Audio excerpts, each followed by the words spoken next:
Hello everyone, मैं आयशा फिरदौस एक बार फिर टीचर्स वर्ल्ड की जानिब से आप तमाम के सामने हाजिर हूँ। उम्मीद है आप लोग खैरियत से होंगे। आज का जो वीडियो है, how to inculcate creative writing skills in students, एक बहुत ही इम्पॉर्टेंट टॉपिक है, क्योंकि अक्सर मैंने देखा है कि टीचर्स जो है परेशान रहते हैं कि बच्चों में जो है सोच के लिखने की, अपने आप से कुछ लिखने की जो है सलाहियत नहीं होती। तो क्या इसकी ज़रूरत है? Is it important? Is writing important in today's times? Okay, so we'll be discussing all these things in today's video. Don't forget to like, share, comment and subscribe to my channel and press the bell icon so that you get notified whenever I post a new video.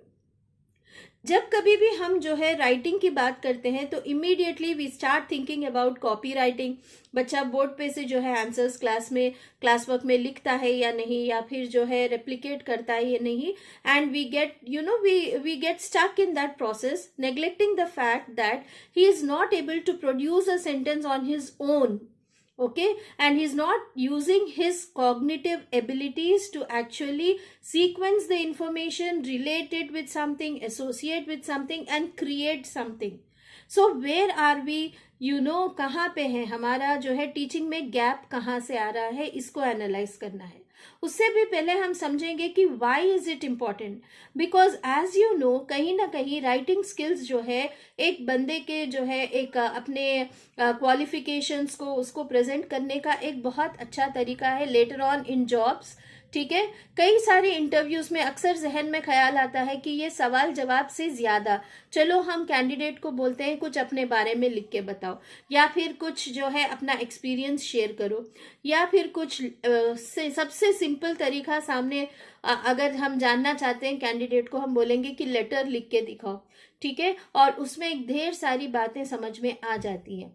ठीक है, तो ये चीजें हैं कि बहुत ज़रूरी है कि हमारे बच्चे समझे, जितना आप एकेडमिक्स को इम्पोर्टेंस देते हैं और दूसरे सब्जेक्ट्स को जितना प्रेफरेंस मिलता है, उसी तरह लैंग्वेज एंड कम्युनिकेशन में क्रिएटिव राइटिंग स्किल्स को वही अगर आप इम्पोर्टेंस देंगे तो हो सकता है कि आपके स्कूल में से कुछ ऐसे बच्चे निकले जो आगे चल के अपने कंट्रीब्यूशन जो है राइटिंग्स के थ्रू, बुक्स के थ्रू दे सकें. At the same time, when they have to face the real world, real interviews, when they have to draft a mail, when they have to make the readers feel connected with them for any job application, for any request letter, so they will find in a position which adds confidence to them, not it doesn't drain away that confidence. If we don't teach them right now, it might happen. So coming to the topic, what is important is first and foremost अपने prep से, pre primary level में से ही, जैसे आपने reading interventions शुरू किए हैं, बच्चों के रीडिंग लेवल्स हमने एक बार डिस्कस किया है, उसी तरीके से जो है उसको फॉलो करते हुए make reading rampant in your campus.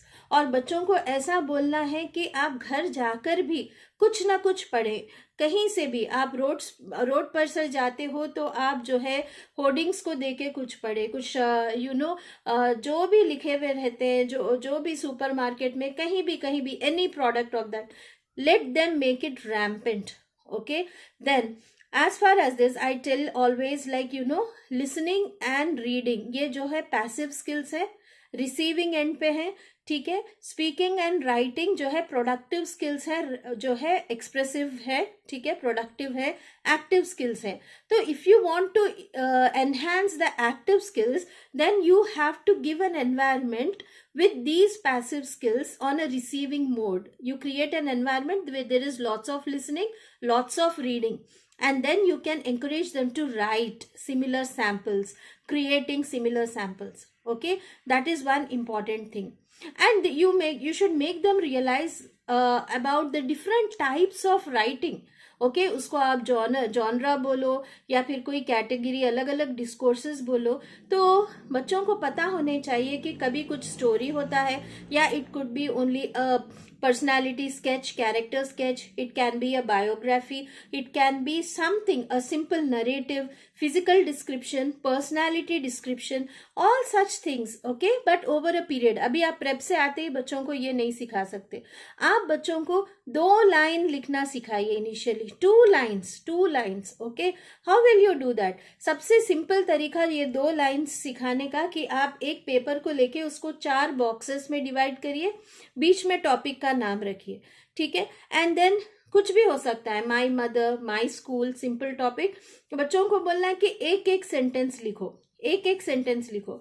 उसके बाद when if they are able to write, it is well and good. Those who are not able to write, you can go and you can give them some prompts. आप कुछ prompts अपने तरफ से दे सकते ताकि बच्चे लिखेंगे।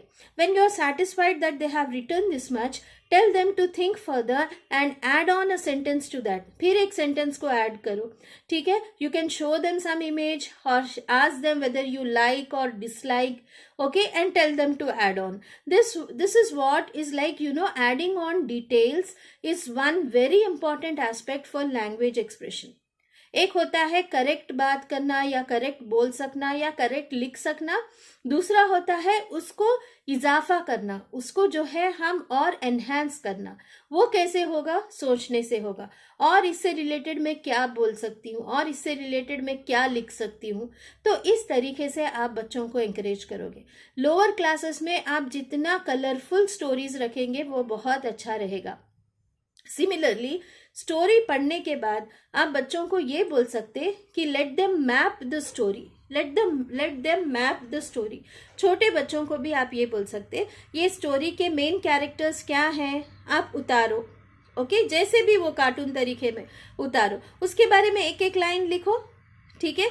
ये लोअर क्लासेस के लिए एनहांस करने के लिए एक लाइन लिखो, ठीक है। उसके बाद उसमें उसने और क्या किया, फिर क्या हुआ, ठीक है।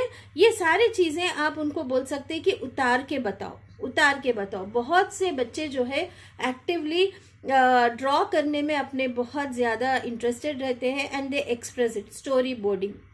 Then teach children organizing the content in mind. Organize करना सिखाइए बच्चों को, okay, in the form of graphic organizer. अगर फुल स्टोरी को हम ब्रेक करते हैं तो ऐसा होता है कि जरूरी है कि कोई कैरेक्टर्स होते हैं, शुरू में कुछ हुआ होता है, फिर कुछ हुआ होता है, एक कोई ना कोई प्रॉब्लम आ जाती है, प्रॉब्लम को सब मिलके सॉल्व होता है एंड दी एंड हो जाता है। ये एक सिंपल सा हैप्पी स्टोरी है, ठीक है।